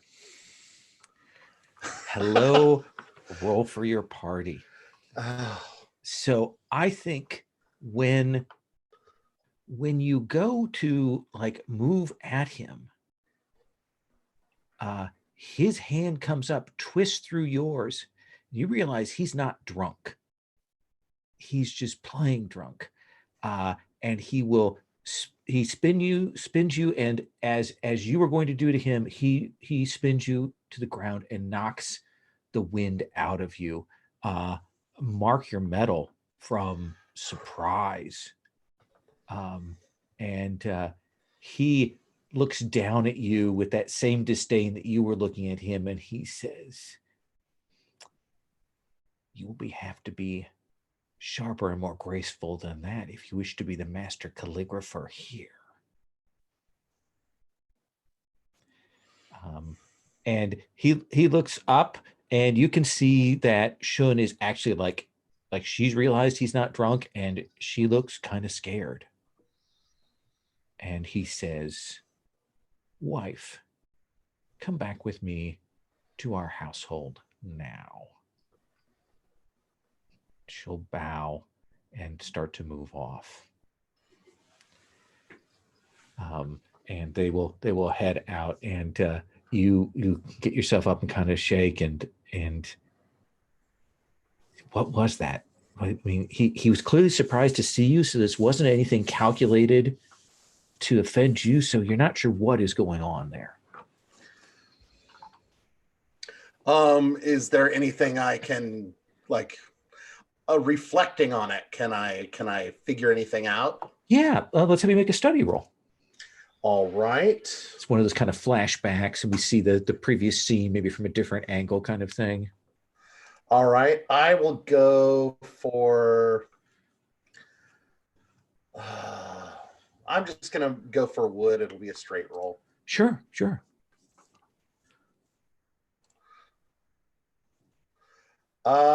7. That's one hold. Yeah. So what is Okay. the question? What is your question?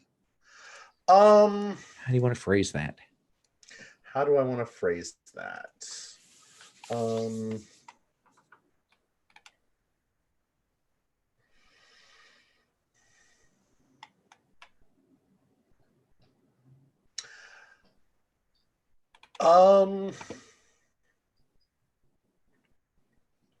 Let's see. I'm going to go with the most concerning Sure. part of my character's agenda here. Does he intend harm to Shun? No, no, yeah, it doesn't seem like that. He was definitely following her, and his attitude is one of kind of domination, but you didn't get that feeling of kind of violence and malice from him. He's probably going to be angry. He's probably going to be nasty in tongue, but actual physical harm, no. Does that seem like a fair answer? Mhm. Okay. And I think we're going to cut to Wei and Min in a second, but I think as you are getting up, you will see Bao coming out one of these side doors, his face clouded, like very upset. So we'll connect you two together in just a sec. Yeah. So Min, Wei goes in the water. Sploosh. And there might be a very undignified, exhalation from Zin the guard. And I think Min, almost immediately looks to the other guard and says, "Protect the heir." And then she turns to the assassin. The other guy goes, "I can't swim."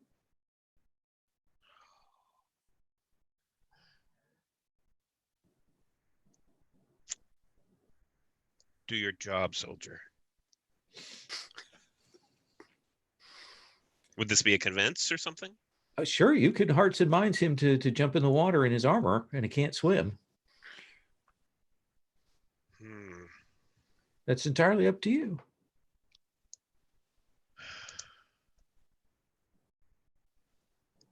Okay. Then in that case, I think I don't want to let the assassin go. I know. But first things first, let's protect Wei. Okay. And yeah. So I think this is going to be a simple overcome. I think Wei can swim. I think Wei is skilled, but I think the sort of the shock of that and the weeds probably tangled him up, and the suddenness of that. And if you can do an overcome, you can get them out easily, and they maybe be able to act then. What do you want to roll that with? Let me look. I'm going to roll that with metal, because it's calculating as to what the best route So is. look back and forth. So I rolled a 5. Okay. And metal is 0. So I think this is the moment when you realize how badly you swim as well. Right. As you go into the water, and the armor is heavier than you would have thought. The leather is chafing. You've never had to do this before, and I think it is a shock to you. Of course, it's an underwater shot, even though it would be dark and murky, but it looks like it's like pool water, so we can see everybody, in the shot from under there. Wei, you fall and you look up and you see that short guard has left after you, but they don't seem like they're doing very well in the water here. Like they might be drowning.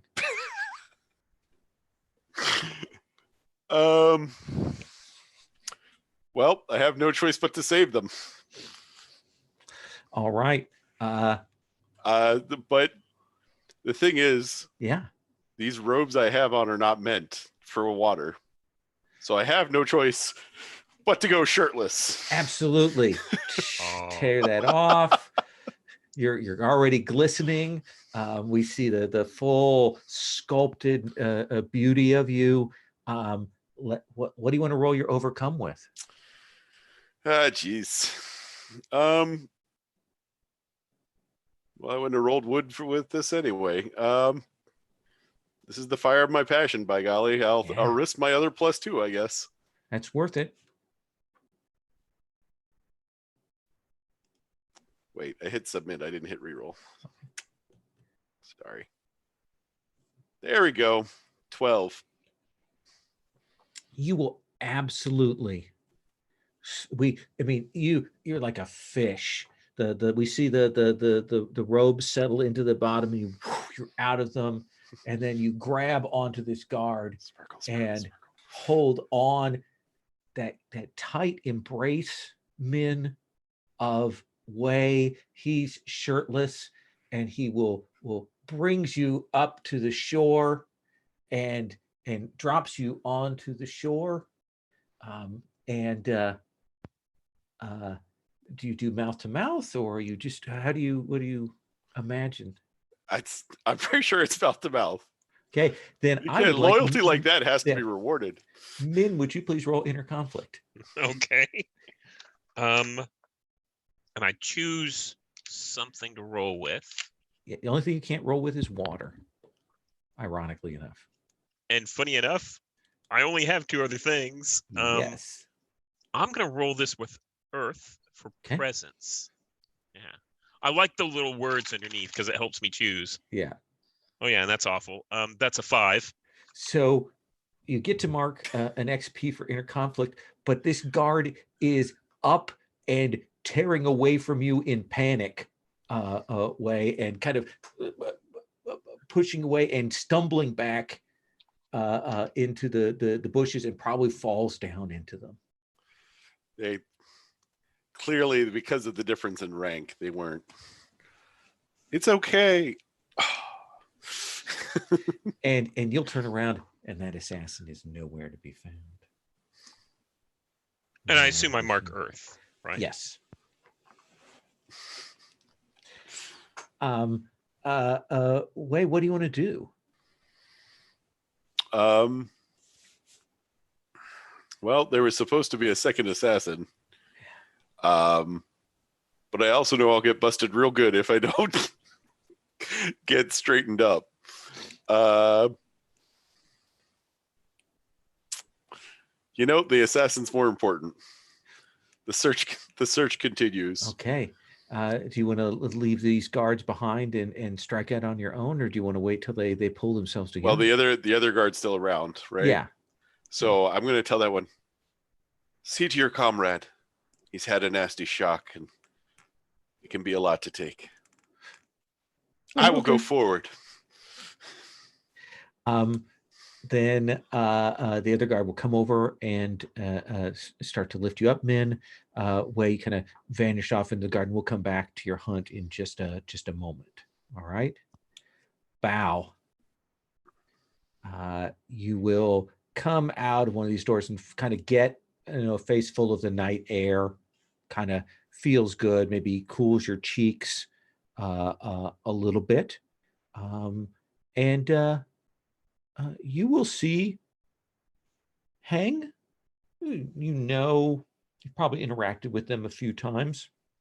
They do the fancy brush stuff. Beautiful and elegant. What do you think of Hang? He's probably the mostly below my notice. He doesn't tend to pay attention to the subtler arts. But he will bellow out you there, and he'll start walking towards him. Sort of mildly threatening. You there. Why aren't you in your quarters? Am I still on the ground? I assume you've stood up by this point, but clearly kind of dusting yourself off. All right. How much do I think Bao saw of this? Are probably nothing. Still, nothing. Yeah. All right. I could ask you as much.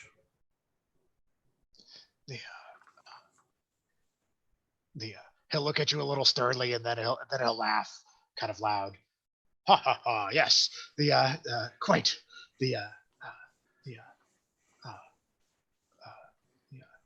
but in truth, have you spy these supposed assassins? Assassin?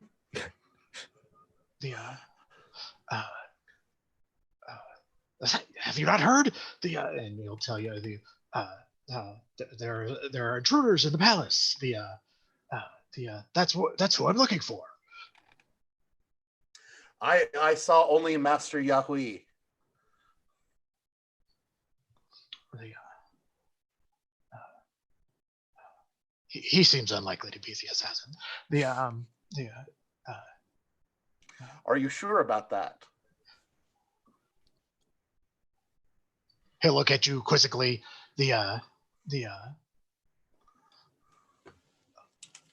Why should I be?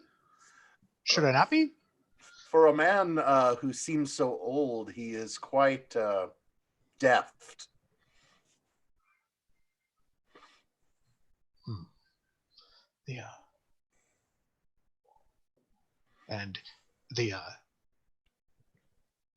Do you know where his quarters are? No. I cannot be seen wandering around. Not again.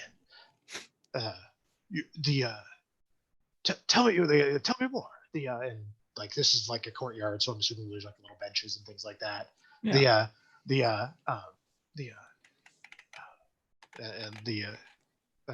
We'll sit. Or he'll sit. I'm motioning him to tell me more about this man. I do not know him well. How do you describe Master Yahui to this foreigner?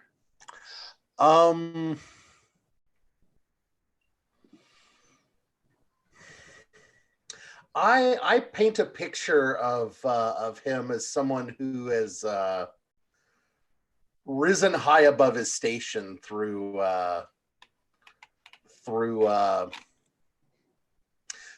family connections and craftiness.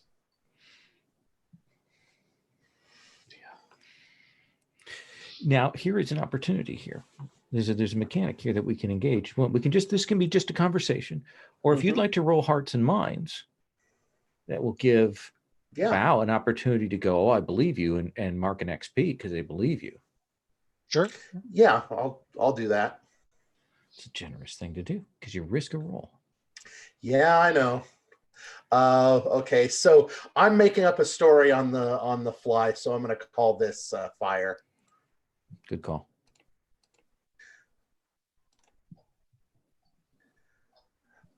Five.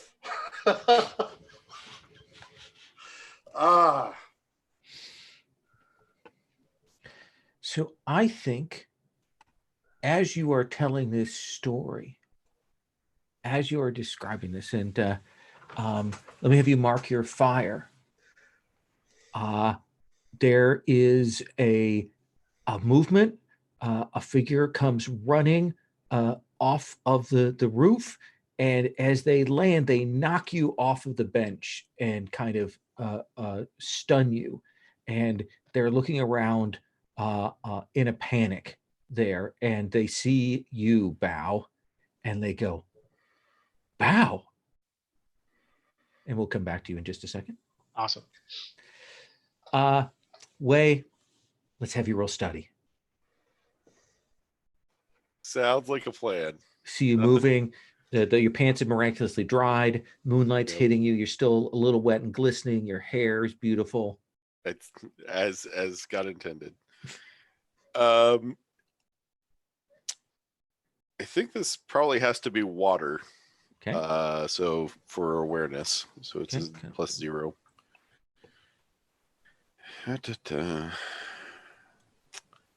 So I got a 6. And I was literally just thinking, what if only one of us rolled a 6 and we could expend a bond? Yes. Do you want to burn one of your bonds there? I'll tell you what. I think this whole thing has made me appreciate the danger of the world, the martialness, et cetera, and I will say that I understand Bao in a way where maybe I fear his influence less, and burn myself a bond. So, do you want to ask a question or do you want to make a declaration? Oh, that's a fair question. All right, so let's have a look at the study move real quick.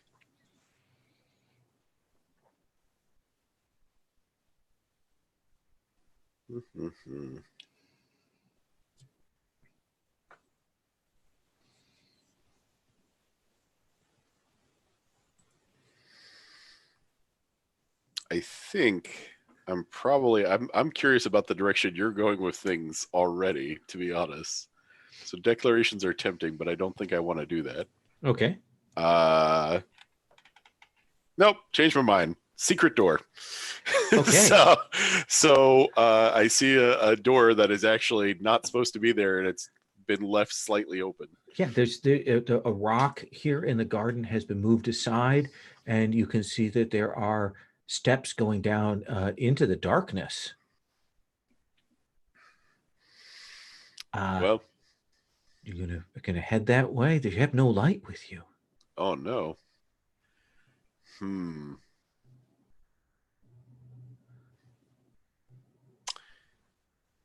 Well, I'm not really equipped to go down there with no light, so I think I have to find something that I can use to light my way. Let's see what Min's doing. Maybe we can bring you two back together here. Min? Yeah, I think I can do that.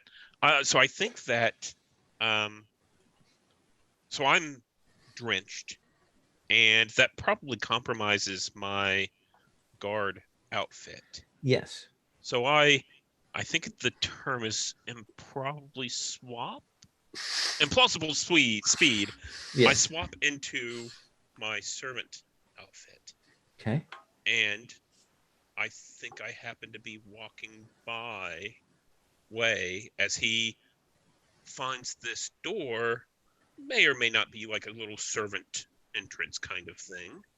And I have, the traditional lantern with me, as I'm walking my way between buildings. Yeah, just as you're in the garden here, just as you're about to, what am I going to do? You will see the glow of light, and you'll see coming along the path, you see the servant Min, who you know, and here she is in the moonlight. She's beautiful. I think it kind of takes your breath away. She comes. It looks like she must have just come from the bathhouse because her hair is still wet. And he turns, he gets very poetical. He's like, Min, you shine like the moon. A lantern. That's just what I needed.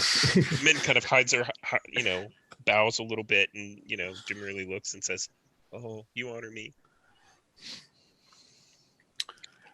It's clearly destiny that you're here at this time. I just located this passageway. I'm attempting to find someone who's infiltrated the palace. Come with me. Oh, no. What is mine is yours to take, and I hand him the lantern. And I think you honor me. Take the lantern, and you're going to head down those steps? Heck yeah. Okay. You will go down the steps. You know that there are secret passages around in the palace. Some of them you know about. Some, when you come of age, you'll be told about the rest of them. But this one definitely seems like it hasn't been used in some time. That whatever's going on today is, the most recent thing. But you will follow down the steps, and you will come to a landing, and you will see a body there. Uh-oh.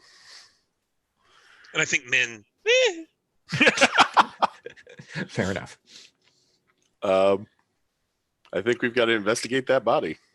I think you'll come over, and it looks like that assassin that you saw just a few moments ago. They had enough time to get away and come down here, and they should have gotten farther away, but you can see that they have been struck by a blade, and their body is even now going cold.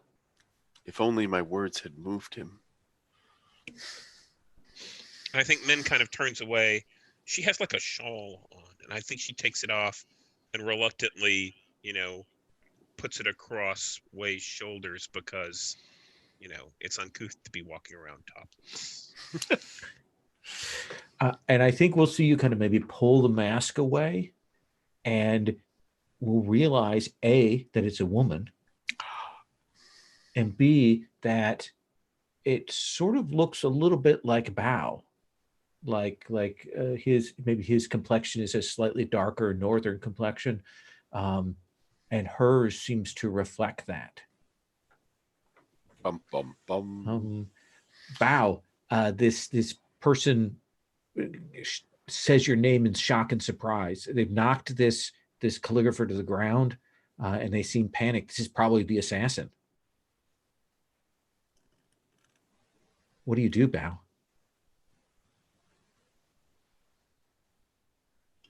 You are muted. Sorry. That's How do you okay. know my name? And he'll reach out to try to grab this person by the neck. Yeah. Let's have you roll overcome to get a handle on them. Sure.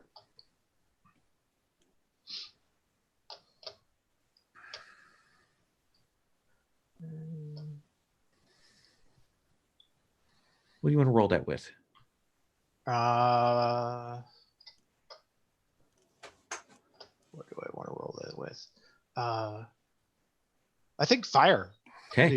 Yeah. This is speed. Right. So. And surely, given the number of snake eyes we've had tonight, we surely can't have another one. Right. Right. Roll selected. Oh my God. Oh no, 2, 3. So still 5, but plus 2 because fire. So 7. 7. So I'll make you that you'll be able to kind of get a hold and learn something, but I think you need to mark one of your elements, and this time, because it's a cost, you can choose which element you want to mark. Oh, okay. I can do that. I will mark metal.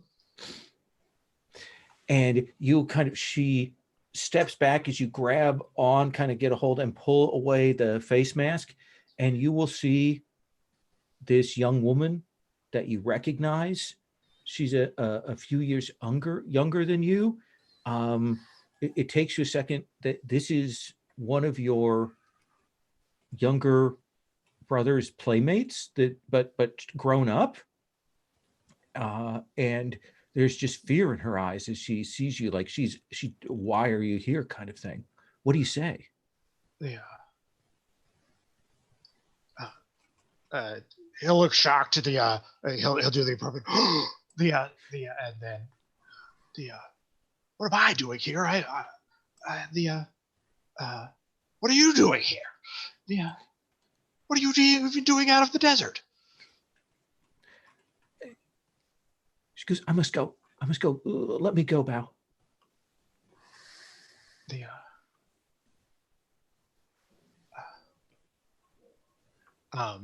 You can hear the sounds of probably guards coming.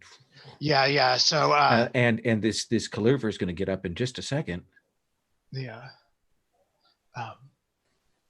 Is she armed at all? Yeah. What does she have? She has the kind of short, close-in blade daggers that. Okay, perfect. Traditional. He'll grab one of those and stab himself in the arm. And let her go. She will do that, and she looks back at you and rushes off. Do you think, Bao? Do you think that Hang saw this?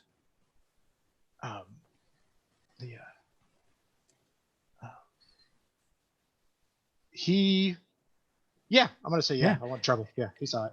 Hang, what's your reaction?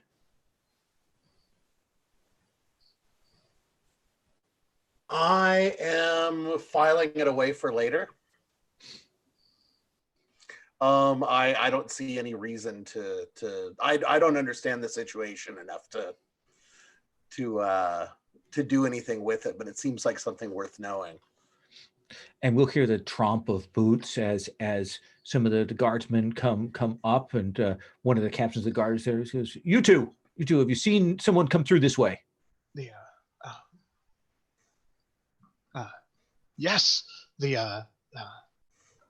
were here. and he will point in a direction she didn't go. And the captain of the guard goes, Lord Bao, you're injured.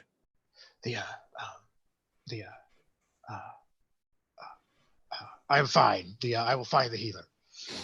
Go get them.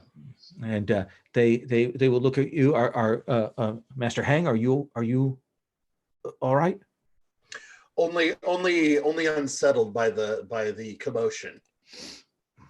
I will leave 2 of my men here with you if you wish. We will be fine.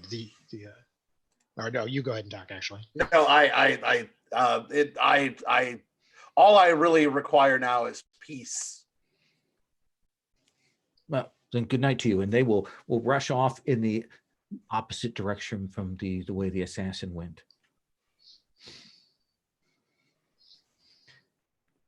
And I think this is a good place for us to stop with some mysteries on the table.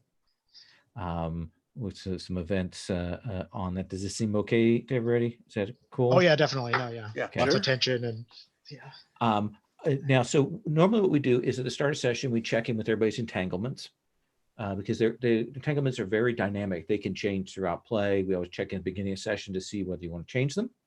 And we would highlight one. That's one you would get extra XP from. And so, but right now I'm just going to hand you all 4 XP. Hooray. Okay. Just because of that, we will check in at the beginning of next session. And one of the things I'll do is I'll check in and make sure that you're cool with the stats that you assigned, you're cool with the moves that you chose. If you want to change any of those out, we can do that. I do stars and wishes at every other session. So I'll do that at the end of next session. Any questions, anybody? I'm looking forward to this. I love the dynamics you have put together. We will get the 3 who are here next time across table. awesome. So with that, I'm going to stop the recording.